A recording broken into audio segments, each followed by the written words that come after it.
for the folks that think it doesn't affect them, it affects economic growth, which affects jobs that have nothing to do with the industry.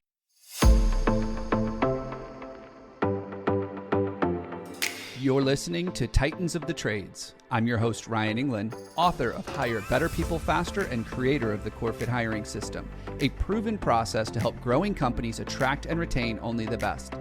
I'm on a mission to revolutionize the perception of the trades and elevate it to new heights. After growing up in a blue-collar family, my passion for making the trades cool again runs deep. If you're a titan in the industry and want to be on my show, stick around until the end and I'll reveal how you can be my next guest.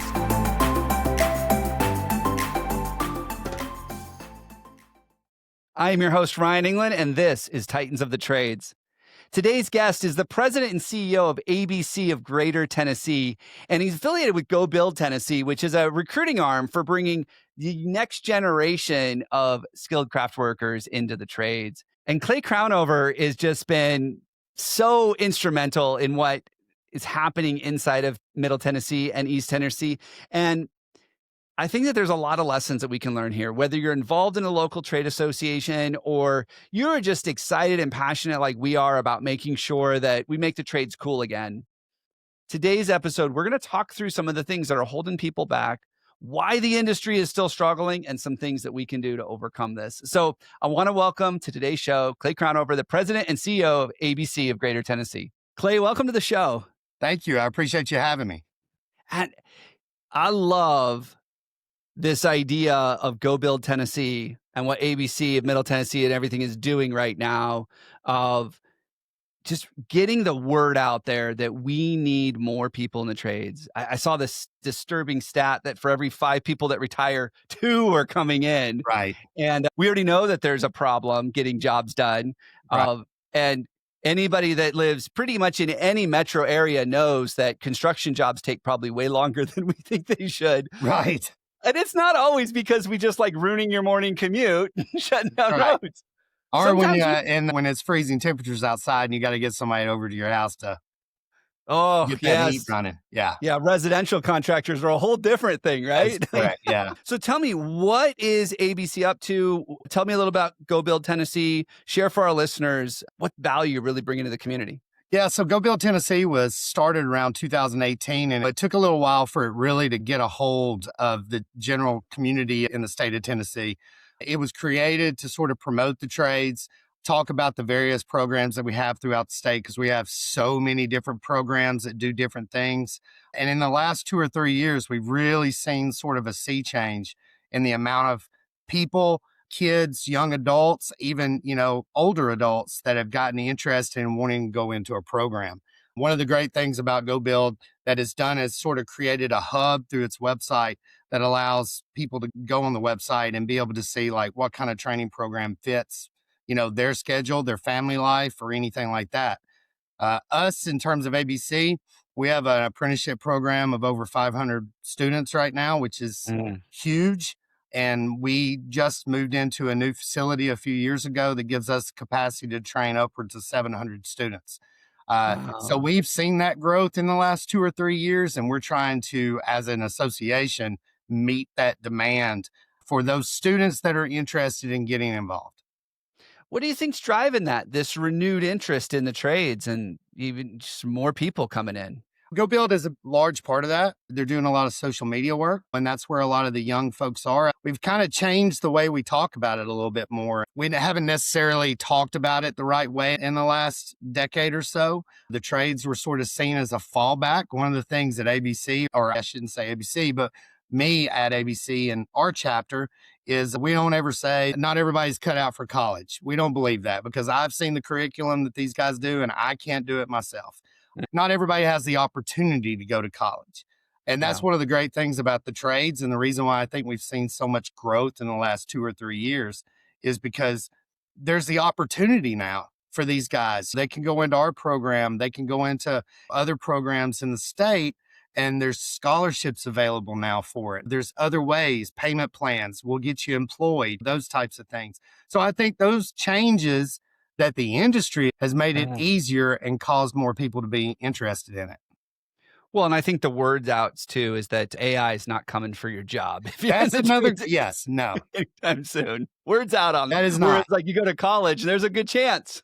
Yeah, Uh, no, I would not be messing around with electrical boxes using my phone, not knowing what I'm yeah. doing. So, Yeah, well, and I've seen some of the robots that are coming out. They're a long ways off from yeah, walking into no. And someone's who's gonna house. do maintenance on the robot? Yeah. Great point. Great point. So we've got this renewed interest in the trades. We've got ABC, which is a national organization, if Correct. people don't know. We've got Go Build Tennessee, which is local, but then there are other states that are doing something similar, partnering with local organizations, training programs, apprenticeship programs to get this renewed interest in the trades. What do you think are some of the things in the industry that are kind of still holding people back? Because two coming in for every five that are leaving, we still got a big gap to fill. What are Right. some things that are still in our way? You know, one of the things we're trying to focus on are the soft skills for a lot of these young adults. Passing a drug test is huge. Showing up on time is huge. Those types of issues, making sure that these students know how to manage time. That's one of the biggest things that we've had before is like, hey, guy, you got this new job, you got to show up. And it's those soft skills is sort of the thing that's held back the industry. It makes the companies a little bit more weary about hiring a first year apprentice if we haven't taught them those skills. So I think that's one of the things that's held us back a little bit. It's also, you know, we've got to get the pay disparity as well. Like the 19, 18-year-old kids are a little short-sighted when it comes to getting into a training program, and they're getting paid to go to school, but they're also working during the day, and they might not be getting paid as much as they would if they went and worked at some national retail chain or anything like that. But it's not what you're making now. It's the opportunity, what you'll be making in the future. And we've got to get past that short sightedness of explaining that this is an opportunity for you to make you and your family's life better later on. It needs to be talked about in the equal way that college is talked about. Yeah. I mean, a couple of things that I want to touch on that you said that I think are really important. I want people to really hear this. You know, you were talking about these kids coming in and there is so much, I'm going to use the word growing up that they have to do, these Right. kids. And you know, my challenge here is for people to really understand that we are in the midst of the largest fatherless generation in the history of the country. Right. We have a lot of kids that are growing up without an authority figure, a father. You've got a mom that's doing everything she can just to make ends meet and everything else. So a lot of times these kids didn't get that work ethic. They Right. didn't get poured into. And I know this is going to sound awful, but I think a lot of employers need to say, hey, as I'm putting them through this apprenticeship program, I need to finish parenting them, right? I think that's an excellent point. We see it a lot in terms of, especially when things get hard, because Yeah. even the students that enter into the program, well, they've heard this, you know, not the college aspect of it. And then they get into the program and they realize, man, this is a lot harder than I thought it was going to be. The math itself sometimes can be a little challenging. And it's getting them past that hard part and saying, no, you can do this. You've made it this Yeah. far, and getting them not to drop, not to quit. That's a huge part. It's so easy now. We're the video game generation, and I'm just turning it off when we're losing, you know? You Yeah. can't, you gotta keep going. So Yeah. You hit reset. And my son, he's playing a video game and he's like, well, Dad, if it doesn't work, we just do it again. I go, no, the car would be wrecked. that's Like, right. That's exactly right. there is Now, no but doing it again. I joke, our director of education is great with our students, that we're not just a numbers type program. We really care about the kids in our program's future and how they are on even on a personal level with their families and things. And our director of education, it's almost a slash principal, half guidance counselor type of situation. You know, we Mm, work around family schedules and things like that. And that's another thing that needs to be focused on about pushing, teaching people about the trades is like, we will work with you on those types of things. We're not very rigid when it comes to that. well, there are some old Well, timers that are sorry, I'm holding speaking on. for ABC, Greater Tennessee. Yeah. When I think about the industry, I mean, if I hear another superintendent in their late 50s, early 60s goes, these kids are such wimps. When I was their age, I'm like, when you were their age, you were probably a wimp too. You just don't That's remember that far back. right, right. Well, from But 3 to 7, we are helping guide them. There you go. There you go. Yeah, I think that's one of the biggest challenges is that we still have an old guard inside the industry Yes, and they want it to be how it was 40 years ago. right. And this generation is just not the generation that was 40 years ago. That's Uh, right. Kids grew up in an environment where there was flexibility in their day, there was flexibility in their education. COVID taught everybody you can educate people at home. Not saying that's the better way to go, but Right, you can do that. And so for them, they're like, well, if I need to go to the doctor, I just go. I right. skip my class at school. They don't know because it's recorded, but that's not the real world, especially in the trades, because if you don't show up, that ain't getting built. That's correct. And but that's the generation. So we have to find a way to meet in the middle. So what are you guys doing around that? Like overcoming some of these cultural norms that are new now. How Well, are you guys working with the companies on that?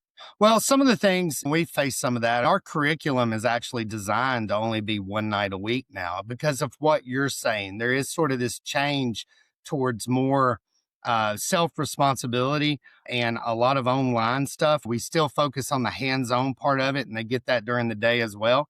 But it's even that, like, even though our curriculum is only for one night a week, we still have them come 2 nights a week until we can get them used to that personal responsibility. But as well, their companies are used to that 2 nights a week. It's changing the mindset as well with their employer of, look, these guys can do some of this stuff on their own. They just need their instructor or their teacher to guide them throughout that process.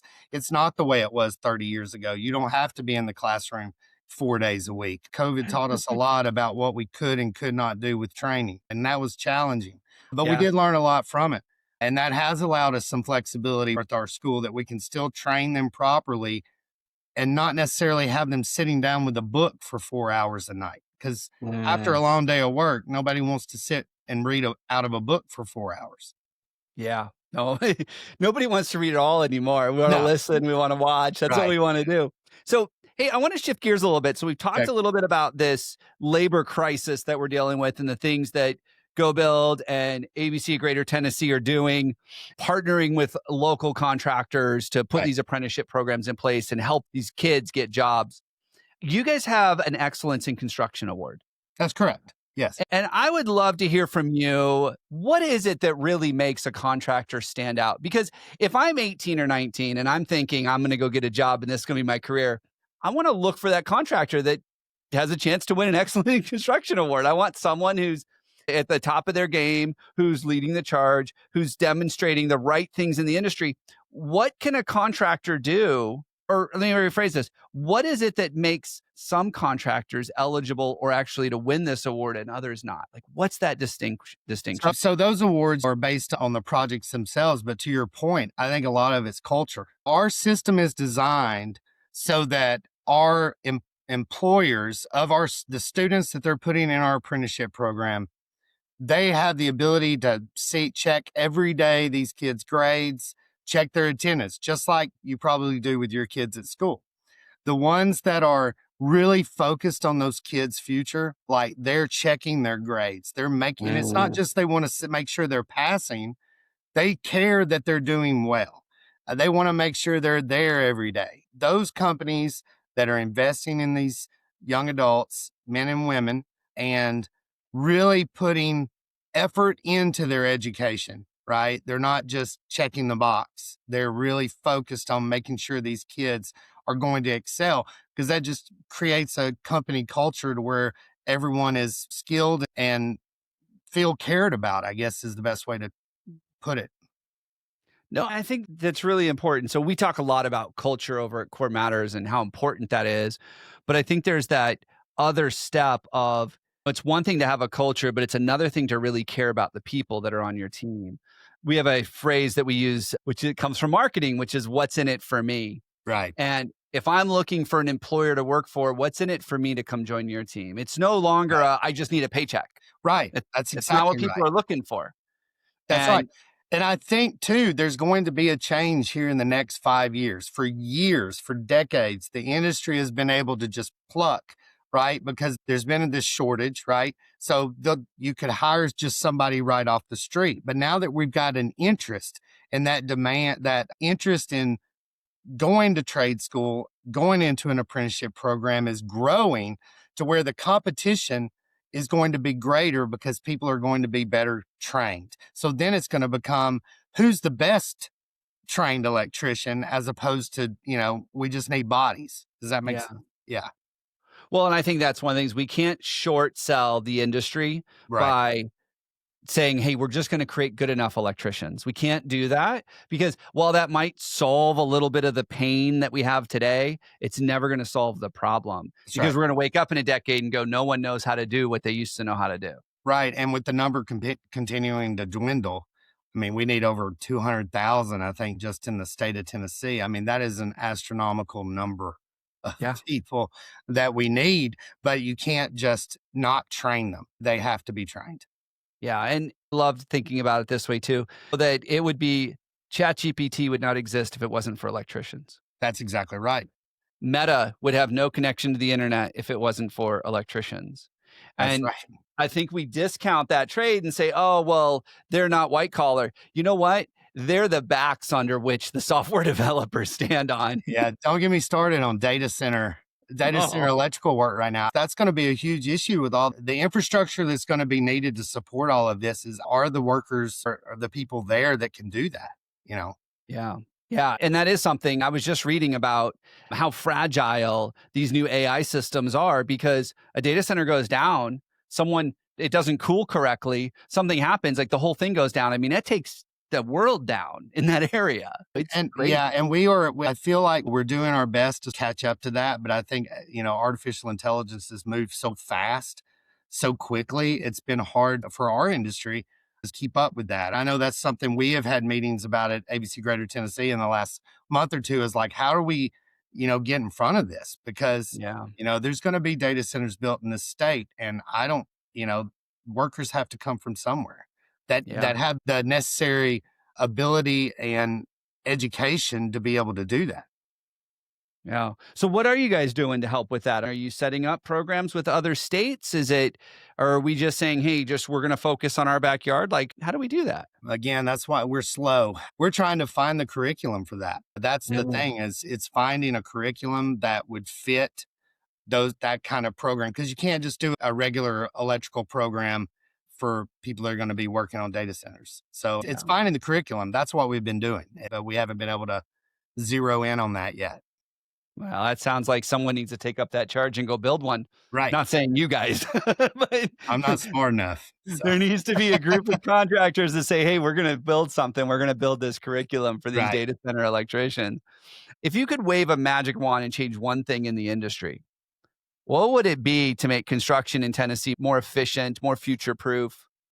What would you do? You can't say go create 200,000 master electricians. You can't do that. What do you think needs to change in the industry? For years we've promoted college and that's great. I've never wanted to be like, you shouldn't go to college if you have that opportunity and you want to go. But we've always supported that through scholarships. We've supported that through federal grants. We have thrown money to give people the opportunity to do that. One of the things in the state of Tennessee that I would like to see is the government maybe supporting trade school as much as it supports college, even in a K through 12 level of not looking at it from a standpoint of, well, that's just your fallback, right? We're training you, I mean, we're teaching you K through 12 just for college. Well, you don't necessarily need to do it. You can do both. And maybe Mhm. that's the thing that needs to, if I could wave my magic wand, trade school apprenticeship programs in the state of Tennessee would be treated equally to college.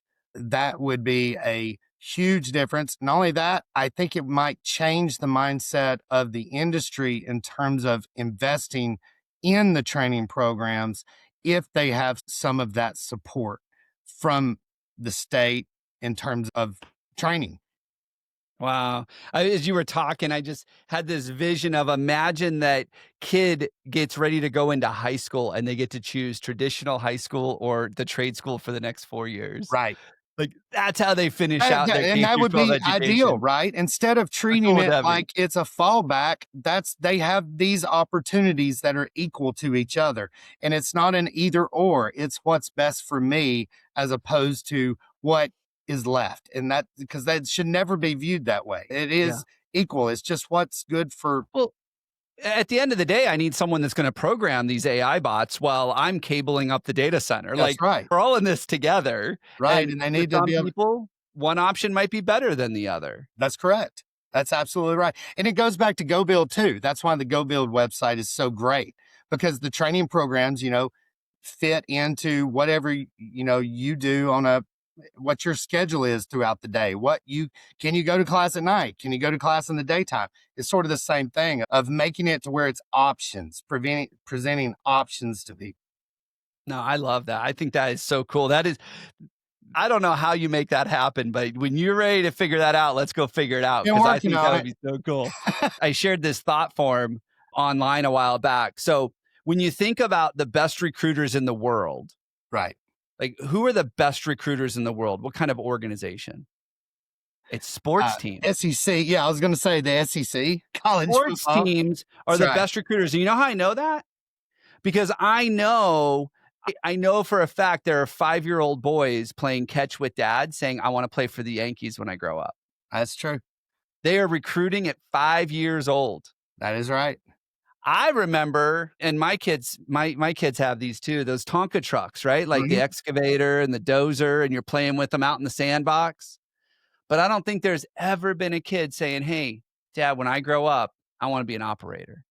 Right. Lego was popular when I was a kid, but I feel like there Yeah. was a lag in there. I'll probably get in trouble for saying that. But for the last 15, 20 years, I do feel like Lego has presented, it sounds so juvenile to say that, but I think that has created at least, probably helped the engineering community.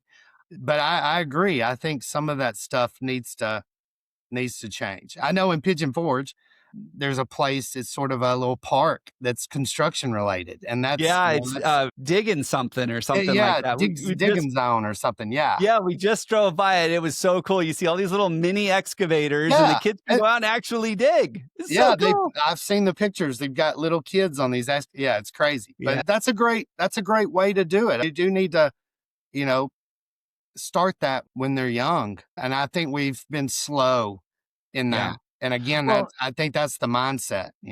and to your point too, though, that's one thing to get the kids, but dad's playing catch and he's like, yeah, and we're going to practice every day after work so that you can try out for the Yankees That's someday. right. Like Yeah. dads are supporting it, moms are supporting it because they all want their kids to play professional ball. Right. And I think that would be something too that I'd want to see is that we see the parents of the next generation looking at this and saying, no, it's not an either or. Right. My kid's going to be better suited for this because of their mechanical aptitude. They love to That's right. get their hands dirty. They love to break things and put them back together.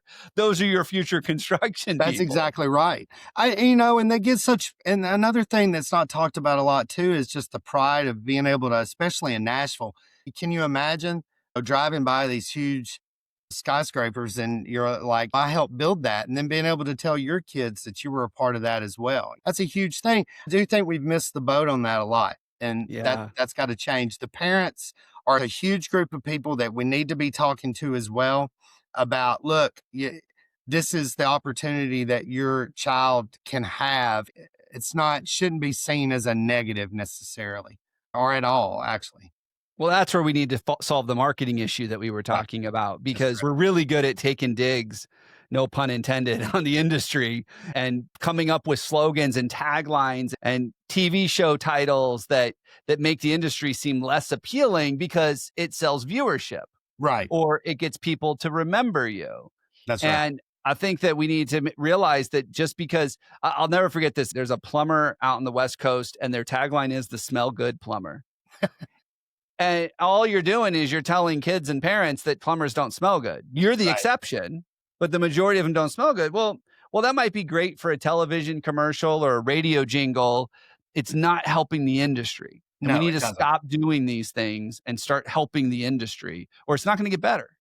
Yeah, that's exactly right. We've put a lot of effort in trying to, I don't want to say glamorize, but sort of change that image of what it is. You're not rolling around in the mud all day long. We keep putting these images up of folks covered in dirt and mud, but it's not that way. But that's the image that we have created in people's heads, and that's got to change. It's not that way, especially at ABC Greater Tennessee. The folks that we see, it's not like that. The Yeah. perception of the industry has got to change. Yeah, absolutely. And the thing is, we're not going to be able to, I'm not gonna be able to do it by myself. You're not gonna be able to do it by yourself. ABC of Tennessee, Go Build are not gonna be able to do it. We got to lock arms. We got to go do this together. We have to Well, get everyone in the industry that wants to be on board and say, hey, let's go change the narrative that's out there. And we have a whole bunch of people that are just like, yeah, that doesn't affect me. It doesn't bother me. And I'm like, no, it affects everybody. actually, Because at the end of the day, when I flush the toilet in my house, I want that stuff to go somewhere. that's And right. it's a plumber and a pipe layer and an excavator operator and everybody involved that's going to make that happen. And for the folks that think it doesn't affect them, it affects economic growth as well, which affects jobs that have nothing to do with the industry. And if you don't have anybody to build that office, well, then you're not creating those jobs. It's You those know, software developers, right? Like that's if someone's exactly not right. laying the No, cable, you yeah, aren't I doing mean, anything. you need all of that to create a good economic environment, which we Yeah. have in the state of Tennessee Yeah. right now. So, hey, as we wrap up, I'd love a little bit of prediction or a little bit of the plan. Like, what's going on with ABC Greater Tennessee over the next, say, 5 years? Like, what are the goals? What is the look ahead like? We bought a $7 million facility about 3 or 4 years ago. And have done a $2.5 million renovation on that. We went from a little small 14,000 square foot building to now our school is a 42,000 square foot building. We're That's at awesome. 500 students right now. And our goal in the next 5 years is to be upwards of 700 to 800 students. We're wanting to do any trade you can imagine. We're doing electrical, HVAC, plumbing, and carpentry now. We want to do masonry, welding, pipe fitting, industrial maintenance, things like Yeah. that. There's so many different aspects of the construction industry. And another thing is like, in the industry, we got to quit treating it like we're competing against each other with these training programs. It's because Yeah. we don't have the capacity to train every single trade, right? If we could, going back to your point, start working together and using each other as supplements to each other as opposed to being so territorial, which, so. Totally get it. Totally get it. Clay, this has been awesome. I love what you're doing. I love your passion for the industry. How do people learn more, either connect with you or learn about it? Maybe they're not in Tennessee and maybe they just want to know about their local ABC chapter. How do they learn more? Yeah, if you're interested in ABC, you can go to abctn.org. You can learn anything about what our members are doing in Nashville and Knoxville and in Kingsport area. If you're interested in the school, you also it's the same website. You can go there. We have videos. We have all kinds of information. Feel free to contact us. If we're not right for you, you can go to gobuildtennessee.com.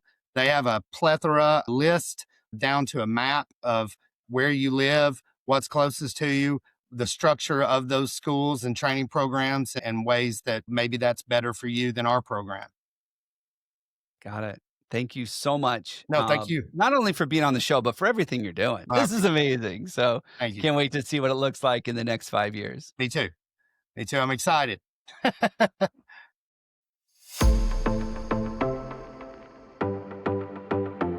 Ryan Englin here. Thank you so much for listening to Titans of the Trades. If you're a titan in the construction, manufacturing, or skilled trades industry and would like to be a guest on my show, please visit podcast.corematters.com. If you found value in this interview, would you share this episode on social media? Just do a quick screenshot on your phone and share it with a friend or post it on social. And if you know someone that would be a great guest, tag them on social media to let them know about the show and include the hashtag Titans of the Trades. I love seeing your posts and guest suggestions. We are regularly putting out new episodes and content. To make sure you don't miss any episodes, click the subscribe button. Your thumbs up, ratings, and reviews go a long way to help promote the show and get me one step closer to solving the labor crisis facing the industry. Want to know more about how we're doing that? Go to our website or follow me on LinkedIn. Thanks for listening.